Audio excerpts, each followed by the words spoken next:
নমস্কার বন্ধুরা, কেমন আছেন সবাই? আশা করি সবাই খুব ভালো আছেন, সুস্থ আছেন, আনন্দে আছেন।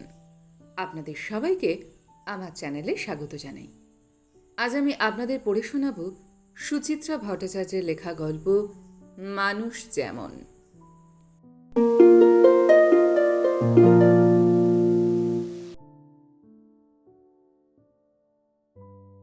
জনমন্দ ছেলেটা একই জায়গায় বসে থাকে দিনভর। ওই যে ভাঙাচোরা প্ল্যাটফর্মখানা, তার গায়ে ওই যে গরিব মতন স্টেশন চাতাল, তার কোলে ওই যে কঙ্কালসার গোটা দিনেক সিঁড়ি, তারই একেবারে শেষ ধাপিতে কোনাটুকুন জায়গা নিয়ে বসে থাকে হাঁটু মুড়ে। হাড় লিকলিক হ্যাংলাবনা চেহারা, গায়ের রং সবজে বরণ, এক মাথা রুখা সুখা চুল। জন্মকালে নাম ছিল বারিন না হারিন কি যেন একটা, তা সে নামে এখন নিজের ঠাকুরমাও ডাকে না তাকে। নামটা ভারী অপয়াজে। নামটা দেবার পরপরই হঠাৎ একদিন আলটপকা জ্বরে মরে গেল ছেলের বাপটা। তারপর কটা বছর যেতে না যেতে সেই যখন সবে বুলি ফুটেছে তার ঠোঁটে, একদিন তখন দুম করে পালালো তার মাটাও। দালালপুর হাটের এক কাপড় ব্যবসায়ীর সঙ্গে। সেই থেকে বুড়ি ঠাকুমাই অন্ধের যষ্টি হয়ে আছে। আর আছে রেবতী বৈরাগী, যার কাছে মন প্রাণের সব কথা উজাড় করে দেয় বালক। অন্ধকার চোখ অন্ধকারে ভাসিয়ে রোজ একবার সাজবেলায় প্রশ্ন করে, আজ তার দেখা পেলে গো ও ঠাকুর? রেবতী বৈরাগী তখন হয়তো সবে এসে বসেছে তাদের দাওয়ায়। প্রশ্ন শুনে রোজ একবার তার ডানা মেলা চোখ দুটো দুঃখ ব্যথায় ছটফট করে ওঠে। ছেলেটাকে মিথ্যে বলতে প্রাণ যায় না, আবার সত্যি বলতেও হৃদয় কাঁদে। ভাঙা স্বরে উত্তর দেয়, পেলাম গো বটে। কি দেখলে? আজ দেখি সে পদ্ম হয়ে ফুটে আছে হরিণ দিঘির জলে। কোনোদিন বলে গাঙের জলে ঢেউ হয়ে দুলছিল আজ। যেই না জোয়ার এলো, আমার কথা বললে তাকে? বলিনি আবার, দেখা হতেই বললাম, ছেলে তোমার পথ চেয়ে আছে গো বৌঠান, একবার গিয়ে দেখে এসো তাকে।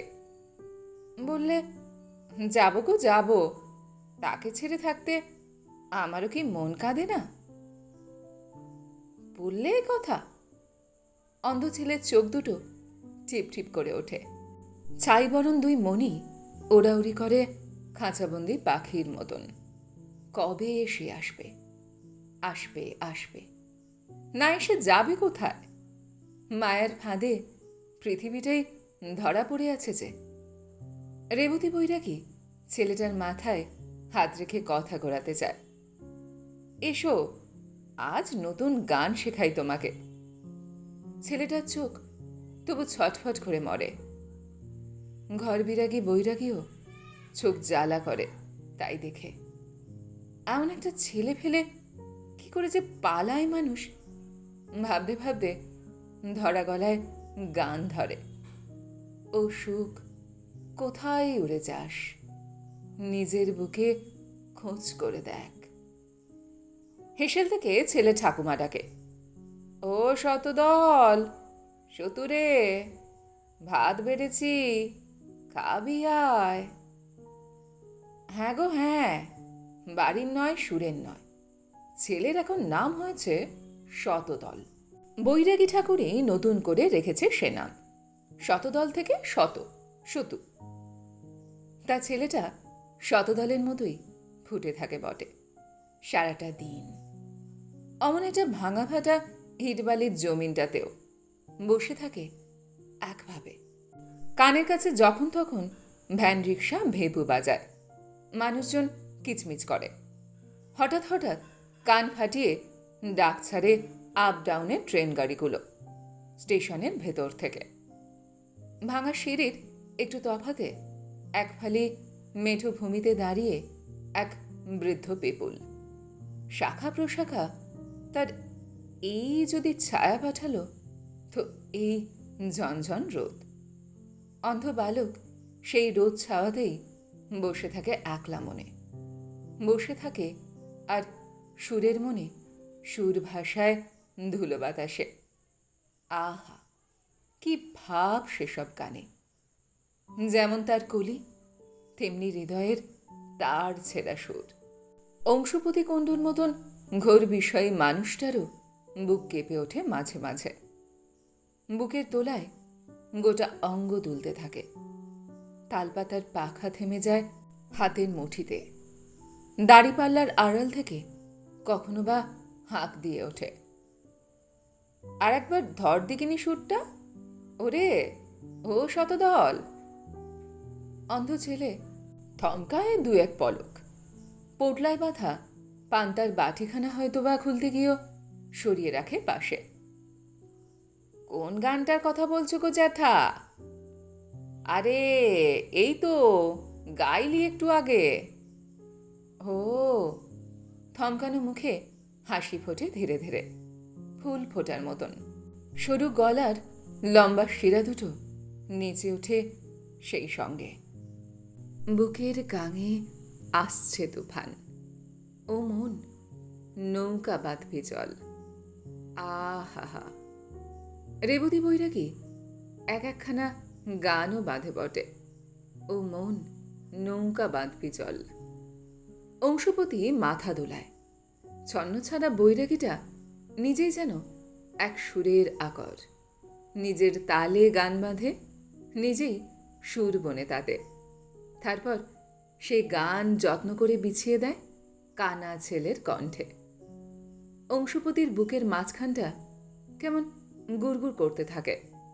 কোনোদিন পাল্লায় মাল তুলে বাটকারা দিতে ভুলে যায়। বাটকারা চাপায় তো মালের কথা মনে থাকে না, খদ্দের তাগাদা দেয়।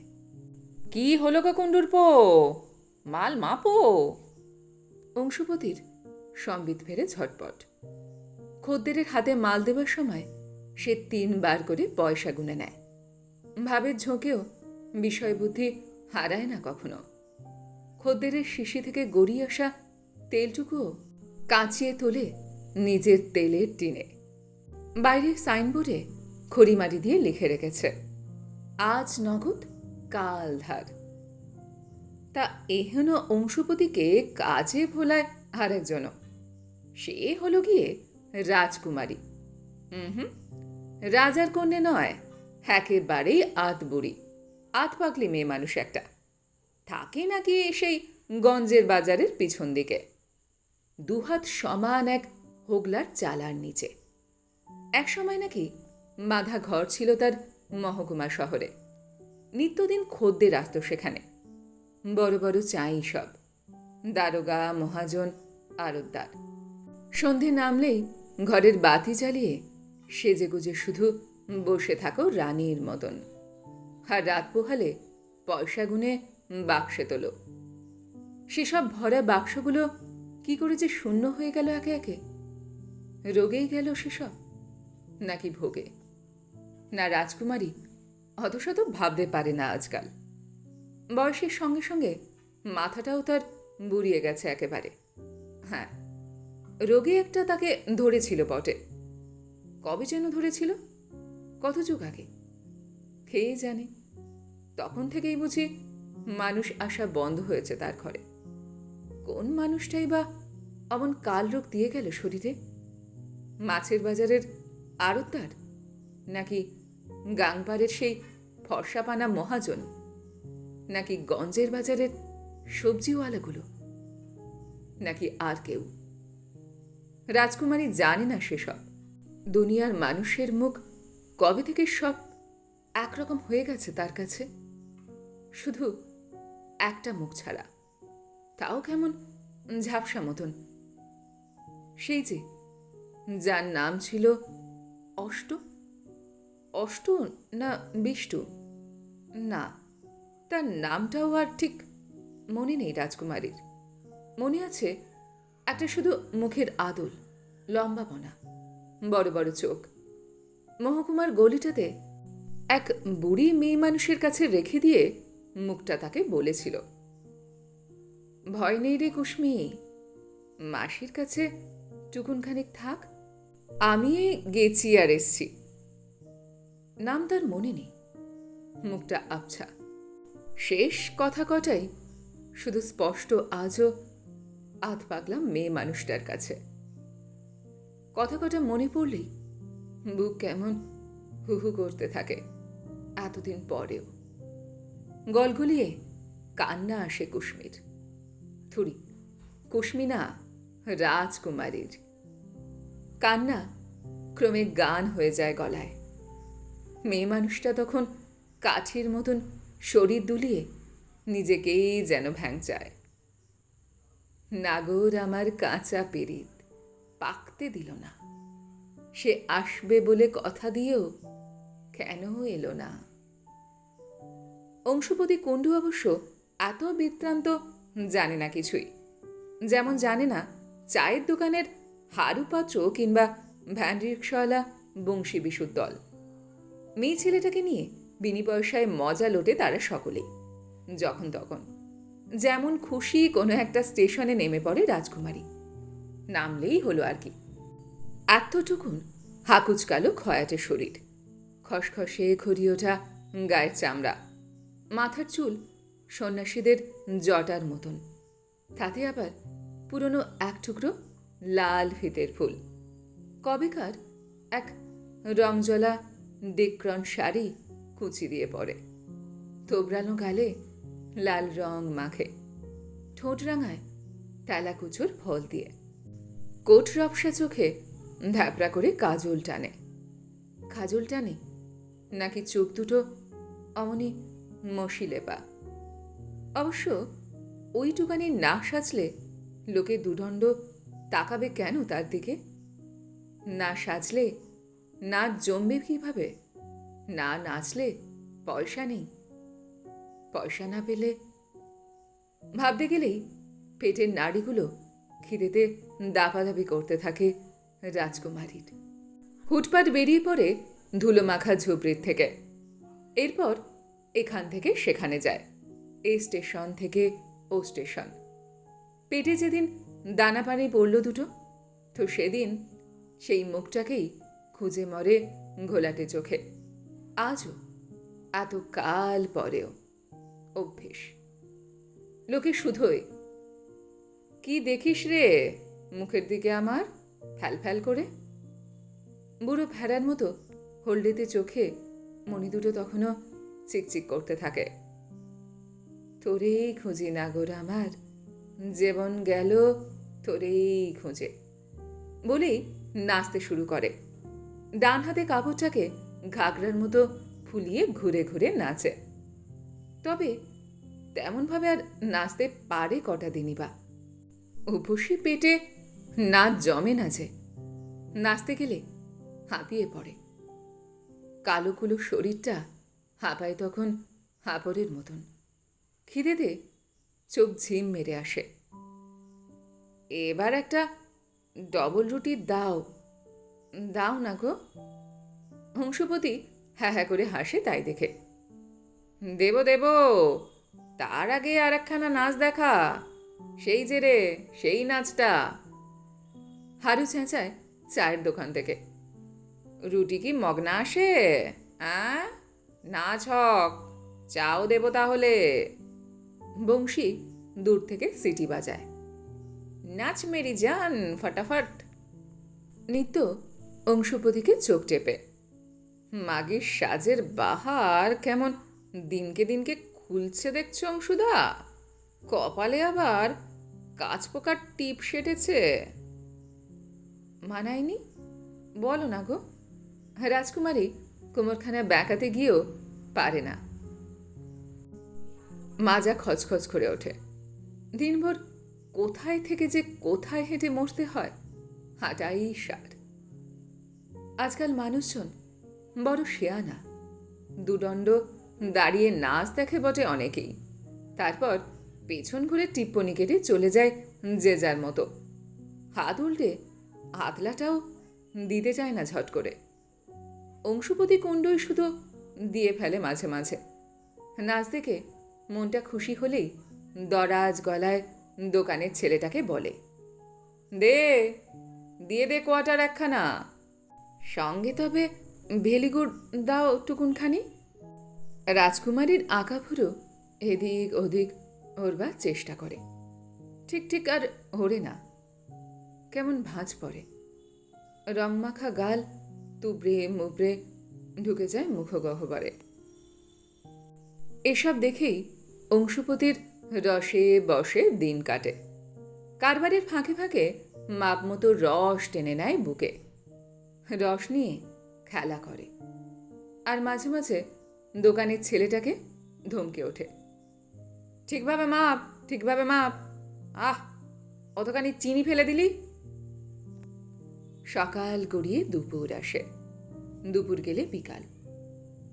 তখনও হয়তো বসে বসে গান গেয়ে চলেছে অন্ধ শতদল। ঠাকুমা বুড়িটা তাকে নিতে আসে তারও পরে, একেবারে সেই সাজের মুখে।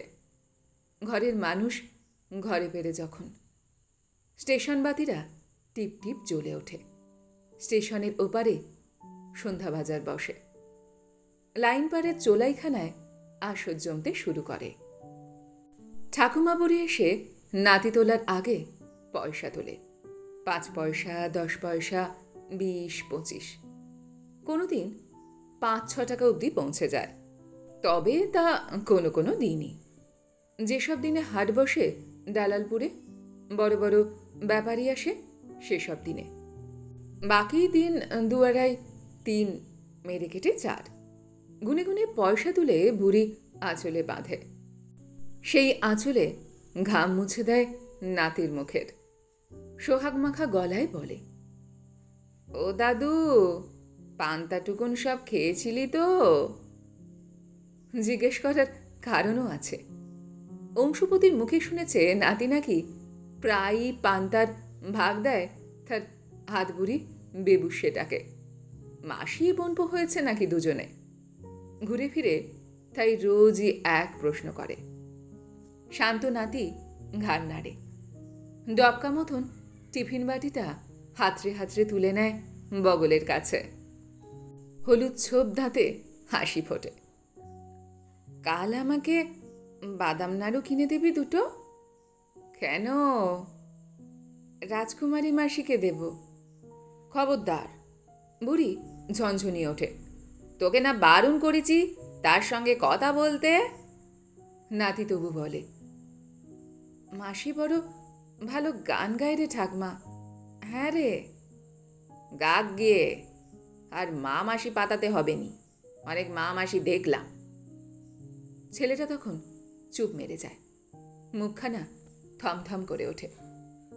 ঠাকুমা বুড়ি আদর করে কাছে টানে তখন, চল তোকে কাটি আইসক্রিম কিনে দেব, চল।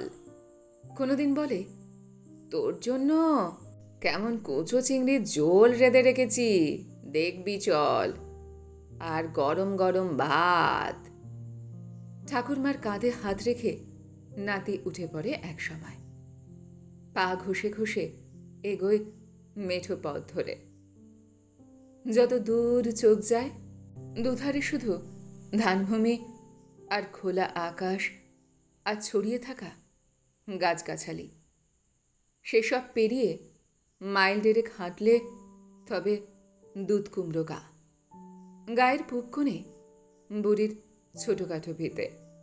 রেবতী বৈরাগীর চালা তার কিছুটা আগে, গায়ের একটু বাইরে, একেবারে ফাঁকা ধান বাদার মধ্যেখানে।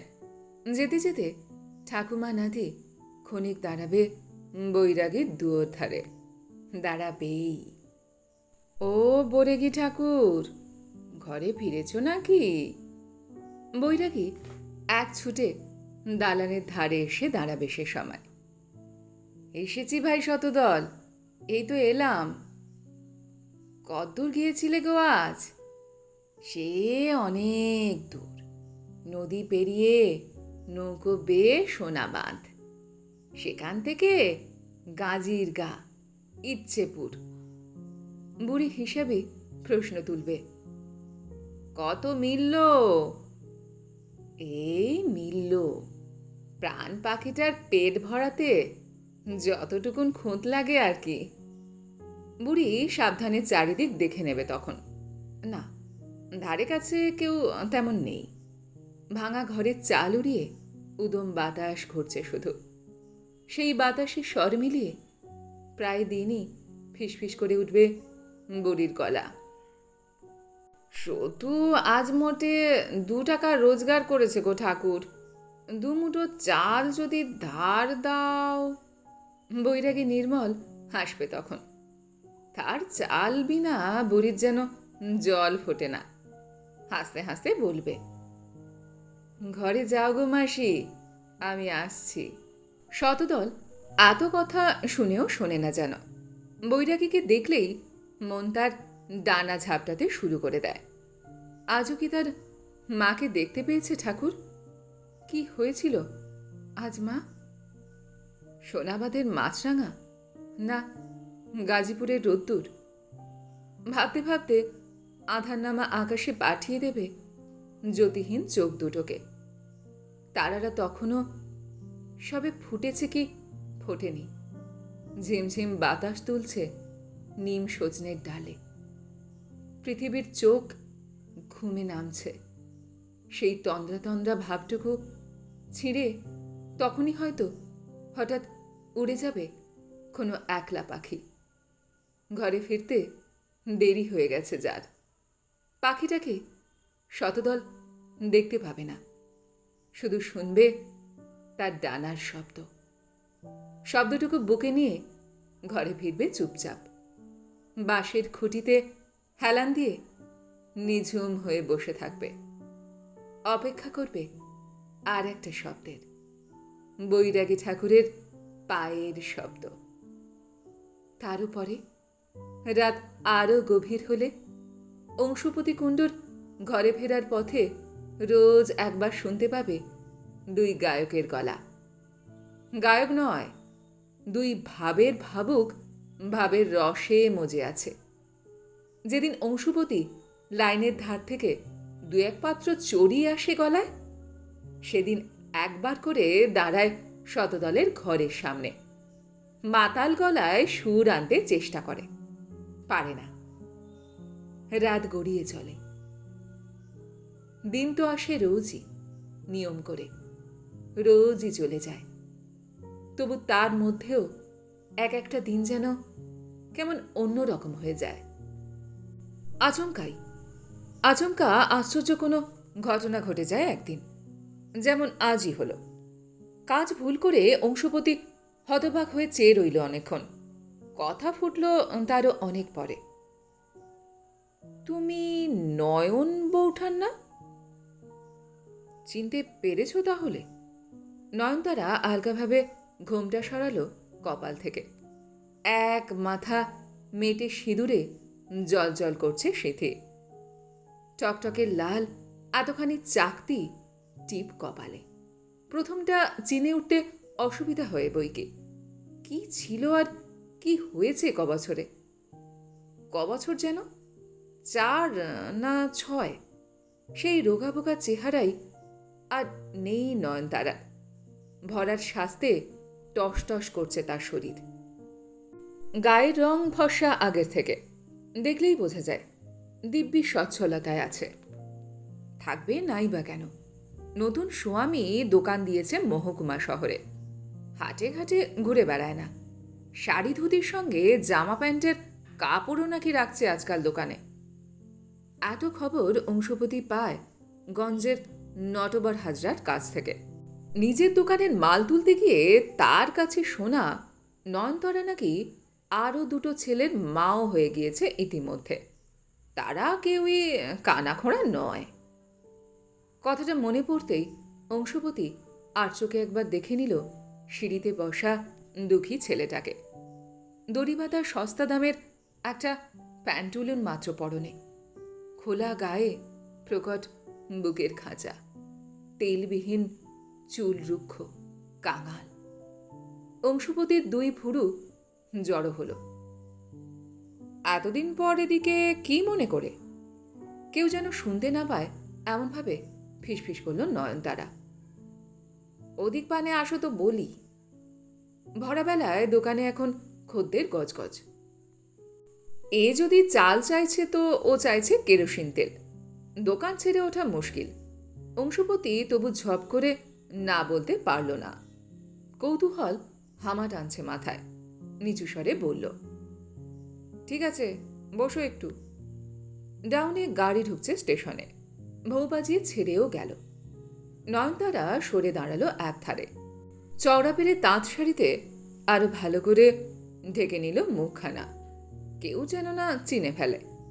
ভিড় একটু কমতে মেঠো পথের দিকে গেল 2-4 পা। কি ভেবে ফিরল আবার। স্থির হয়ে কয়েক পলক দেখল অভাগা ছেলেটাকে।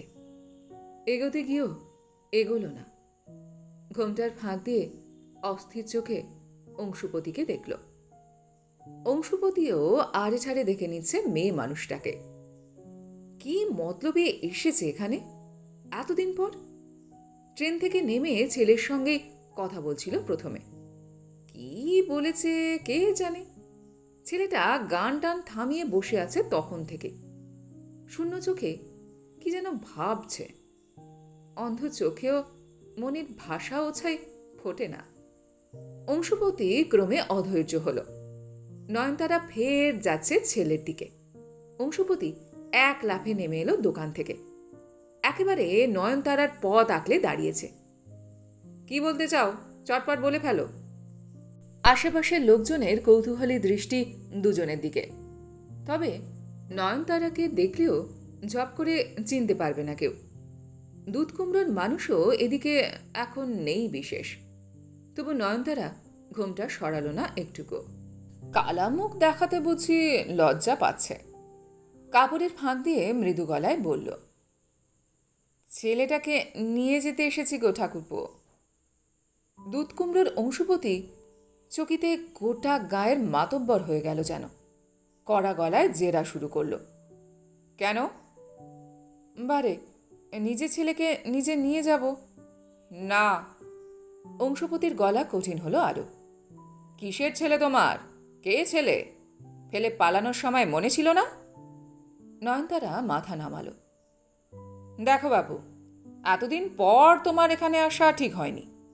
তোমার শাশুড়ি জানলে পরে বলেই খেয়াল হলো, আরে নয়নতারা তো বিয়ে করে ফেলেছে ফের। আগের শ্বশুরঘর ত্যাগ করে বিধবা কপালে সিঁদুর এঁকে কথাটা গপ করে গিলে নিল অংশুপতি। মানে তোমার সঙ্গে আর কোনো সম্পর্ক নেই তার, বুঝলে? কেউ না দেখুক, আমরা তো দেখেছি অন্ধ ছেলেটাকে কি কষ্টেই না মানুষ করেছে বুড়িটা। কত দুঃখে শোকে তাপে। সহসা নয়নতারা কেঁদে উঠল ফোঁচ করে। কাঁদতে কাঁদতে অংশুপতির পায়ের গোড়ায় পড়ে যায় আর কি। অংশুপতি সামান্য নরম হলো। ফোপানোর কি আছে? যাও না, ছেলেকে গিয়ে বলে দেখো। সে যদি নিজের থেকে যেতে চায়। তুমি একটু তাকে বলে দাও তবে। নয়নতারা নাক টানল।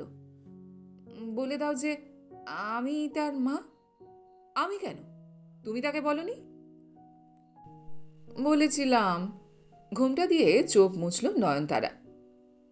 কতবার করে বললাম, সে মোটে বিশ্বাসই করতে চায় না।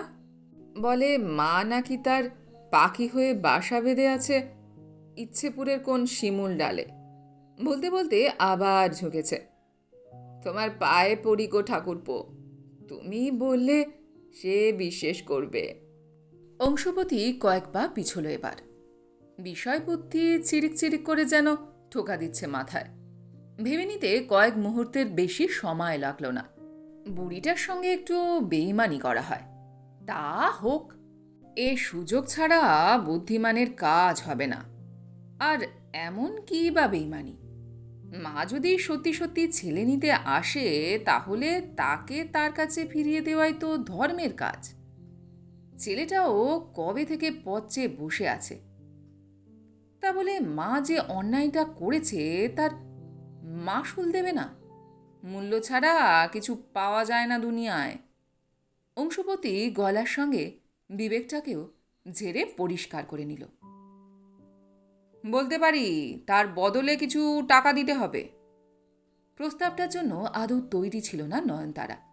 হুট করে তাই উত্তর করতে পারল না কোনো। ঘোমটার জন্য মুখের ভাবও তার বোঝা যাচ্ছে না। অংশপতি আরো ভালো করে গলা ছাড়ল। ভাবো, ভেবে দেখো, আমি ছাড়া এ চত্বরে আর কেউ চেনে না তোমাকে। তোমার নিজের পেটের ছেলেও না। যারা চেনে তাদের কাছে যদি যেতে চাও যেতে পারো। দেখো গিয়ে গায়ে, তারা যদি তোমায় পুজো আচ্ছা করে ছেলে কোলে তুলে দেয়। অংশপতি এক দৃষ্টে তাকিয়ে আছে ঘোমটার দিকে। ঘোমটা না ফাতনা, নড়েও না চড়েও না। অংশপতির চোখ জল জল করছে আশায়। শেষে ফাতনা ডুবল। কত দিতে হবে? অংশপতি ঢোক গিলল। 500। 500? নয়নতারার গলা কেঁপে গেল।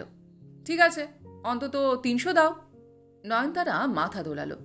খুব বেশি চিন্তার অবকাশ নেই। আজ সে ছেলে নিয়ে যেতেই এসেছে। এ কটা বছরে গুমড়ে গুমড়ে মরেছে শুধু। সাহস করে আসতে পারেনি কিছুতেই। শেষে ঘরের মানুষটা ভরসা দিতে ডান হাতে ঘোমটা ধরে অংশপতির দিকে সোজাসুজি তাকালো। অত তো কাছে নেই।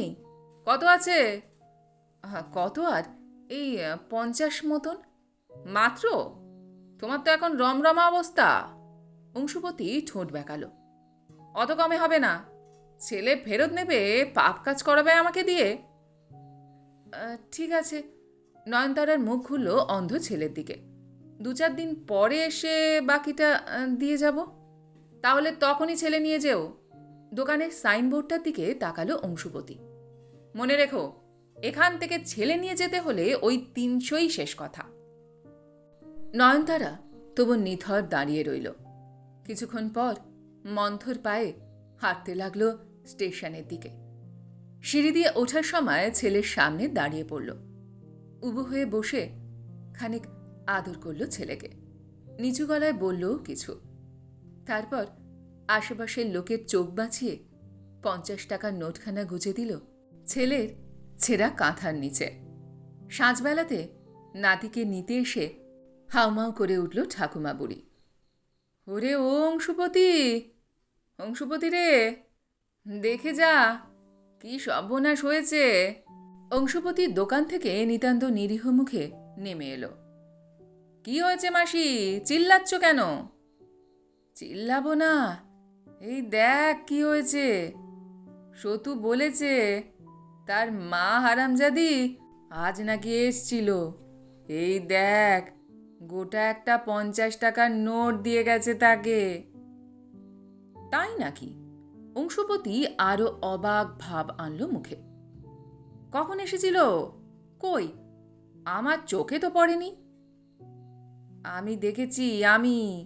হারু দমকা হাওয়ার মতো চিৎকার করে উঠল চা দোকান থেকে। তুমিও তো কতক্ষণ গুজগুজ করলে তার সঙ্গে। তুই চুপ কর তো। অংশপতি জোরে ধমক দিল। সে কেন সতুন মা হতে যাবে? আমি তো তাকে চিনি। সে হলো ওই দালালপুরের মণ্ডলদের নতুন বউ। ওর দাদা ছিল আমার ল্যাংটো বেলার বন্ধু। হ্যাঁ গো মাসি, বংশী সায় দিল। খুব বড়লোকের বউ বলে মনে হলো। ও মা গো! বুড়ি কপালে তুলল চোখ। সেই এত বড় টাকাটা দিয়ে গেল সতুকে? কেন দিল? কেন আবার? মায়া জেগেছে বোধহয়।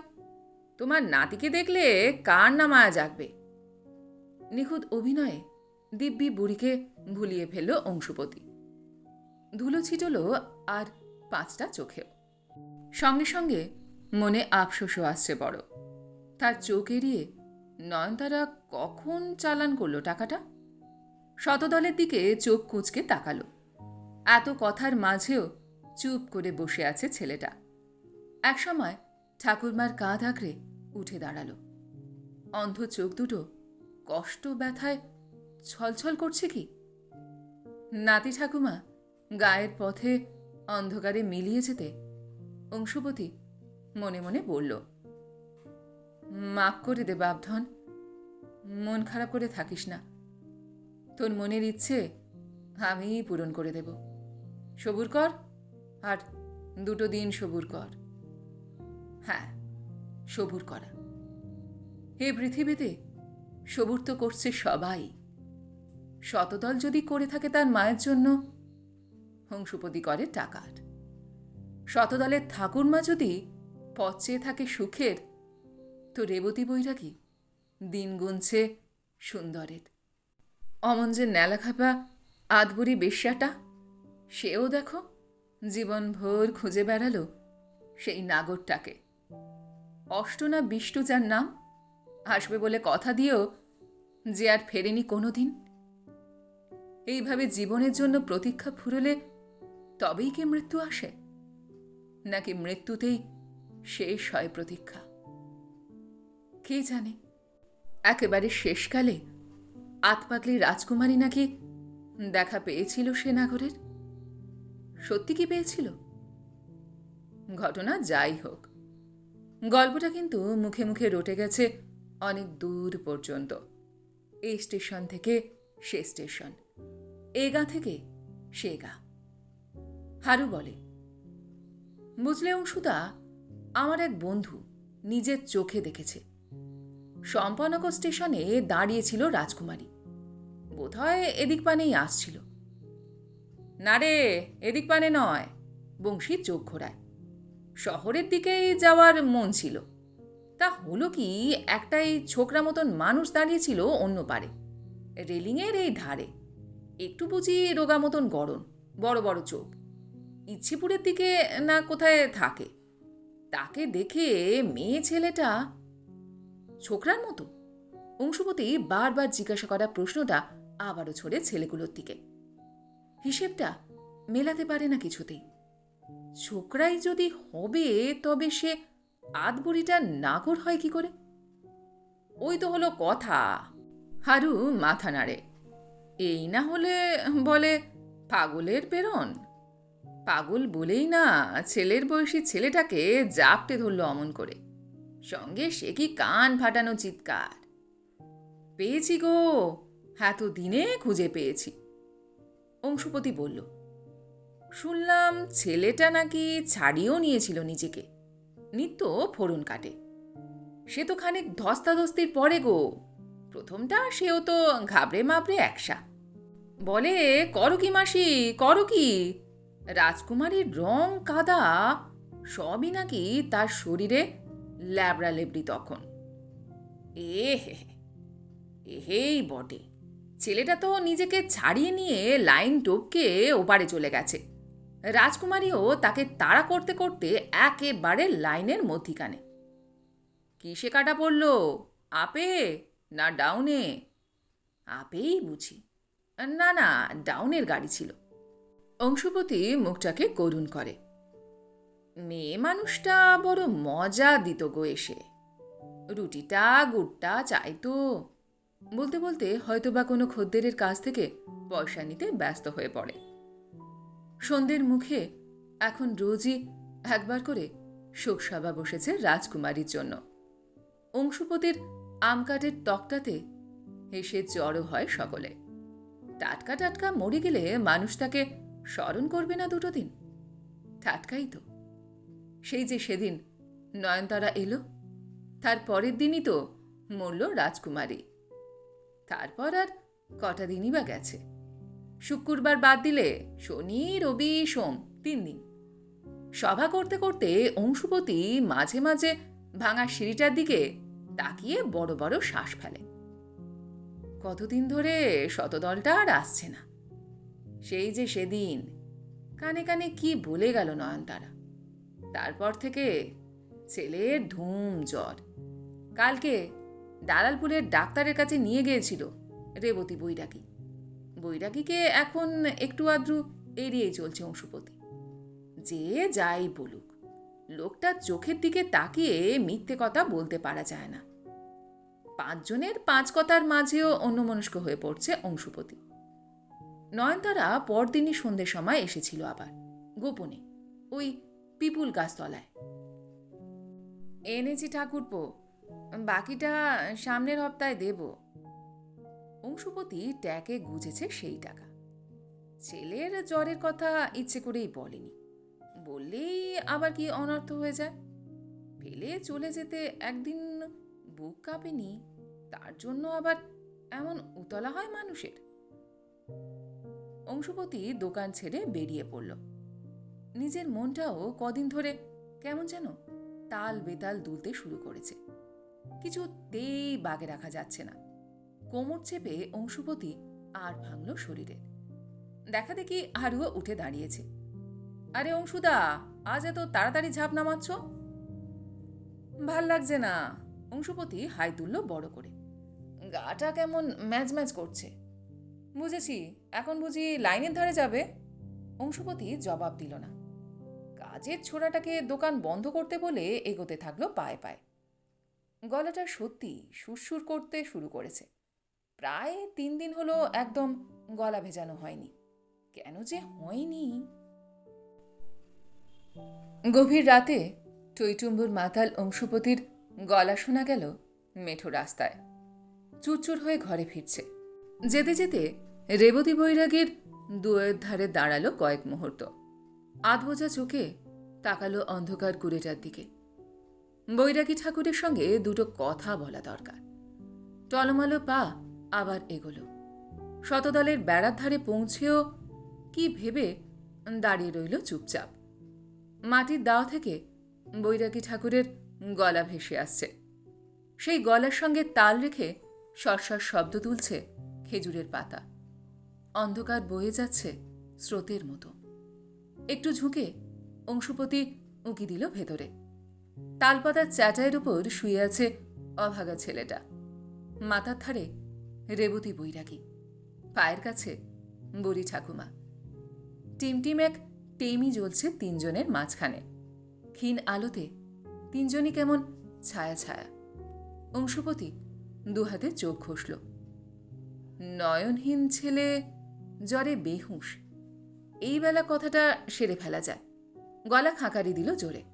সঙ্গে সঙ্গে ঘুরে তাকিয়েছে বৈরাগী। কে কে ওখানে? অংশুপতি পা বাড়াতে গিয়ে মারিয়ে ফেলল একখানা শুকনো পাতা স্তূপ। মচমচ শব্দ উঠল। আমি আমি বটে, অংশুপতি। আরে আরে, ভেতরে এসো। না, ঘরে ফিরছি, তুমি একটু বাইরে এসো দেখুই। বৈরাগী উঠে বেড়ার ধারে এসে দাঁড়িয়েছে। খানিক তফাতে অংশুপতি। মাঝখানে চাকা চাকা আধার। অংশুপতির মাতাল হাত সেই অন্ধকার সরানোর চেষ্টা করল প্রাণপণে। সেদিন সতুর মা এসেছিল আমার কাছে। আস্তে আস্তে বলো। বৈরাগী নিজেই অন্ধকার ভাঙল। ওরা শুনতে পাবে। পাগে, তাতে আমার কি? তোমাকে বলতে হবে না। বৈরাগী মাথা দোলালো। আমি সব খবর রাখি। নয়ন বৌঠানের সঙ্গে পেরাই আমার দেখা হয়। তাহলে? অংশুপতির গলা চড়ল সামান্য। তাহলে ছেলেটাকে মিছে কথা বলো কেন? পদ্ম হয়ে ফুটে আছে, পাখি হয়ে আছে গাছে গাছে দোলে। বলতে বলতে টোলে প্রায় পড়ে যাচ্ছে। বৈরাগী তাড়াতাড়ি ধরে ফেলেছে তাকে। নরম চোখে হাসছে। ছেলেটাকে মেরে ফেলতে চাও অংশু ভাই? কেন? মরার কি আছে? মায়ের ছেলে মায়ের কাছে যাবে। স্বপ্ন চলে গেলে ছেলেটার আর রইল কি? বৈরাগী একদম নিচু গলায় ফিসফিস করে উঠল। স্বপ্ন নিয়ে যে কদিন মানুষ বাঁচে, সে কদিনই তো সত্যিকারের বেঁচে থাকা গো। কথাটা গিয়ে কোথায় যেন ধাক্কা মারছে। নেশা ছুটে যাচ্ছে অংশুপতির। বৈরাগীর হাত ছাড়িয়ে ধীরে ধীরে হাঁটতে শুরু করল। অন্ধকার ডিঙিয়ে হাঁটছে থপথপ। কথাটা মন্দ বলেনি বৈরাগী। তবে থাক, নয়নতারারও অপেক্ষায় থাক। ছেলের মতন, ছেলের স্বপ্নের মতন। টাকাটা তাকে ফিরিয়ে দিলেই হবে। সাপইদের পুকুর পার অব্দি গিয়ে ধপ করে বসে পড়ল পাড় মাতাল মানুষটা। জলের গায়ে ওটা কার মুখ? রাজকুমারীর না? ভেসে উঠেছে, মিলিয়ে যাচ্ছে। কাল কি হবে কে জানে। তবে এখন হঠাৎ গান আসছে অংশুপতির বুকে। আশ্চর্য, ঘাসের উপর থেবড়ে বসে মানুষটা হেরে গলায় গান ধরেছে। বুকের গাঙে আসছে তুফান। গাইতে গাইতে হু হু করে জল নেমেছে ঘোর বিষয়ীর ঘোলাটে চোখ বেয়ে। আকাশ থেকে জলের বুকে ঝুঁকে পড়ে রাতের তারাগুলো মন দিয়ে শুনছে সেই গান।